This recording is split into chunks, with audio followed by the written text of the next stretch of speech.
نومه برون شاخ و برگ حتی صدای رعد و برق هوای بارون و تگرگ فکر یارم لبونت با برو سرا لپله یا زیرا برا که نازنینم که یتا در انتظارم قشنگ احوالم که در فال خامش دلم پر از شوقن که تو مال خامش تمام هر سال هر ثانیه‌ام روز و شب و ماه هر سال خامش روز و شب و ماه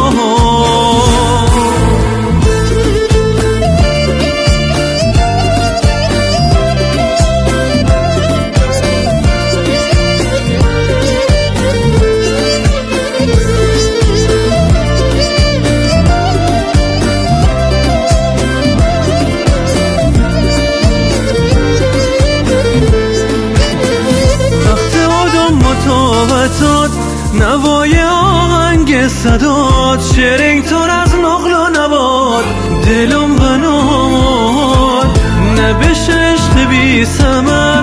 ما پاونی ای تو جگر ازت نبیم و بی خبر خشن کلامات خشن کلامات قشنگ احوالم که در فال خامش دلم پر از شوقن که تو مال خامش تمام هر سال هر ثانیه‌ام روز و شب و ماه هر سال خامش روز و شب و ماه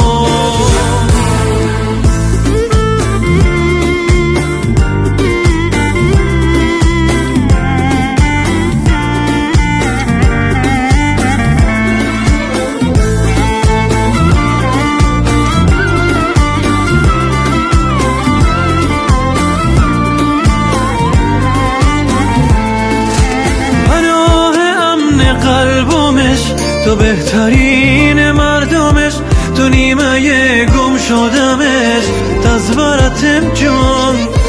هوا خش و وقت برام بهاری نسه خمون جوانم و با تو جبان دلم تا قربان دلم تا قربان قشنگ احوالم که در فال خامش دلم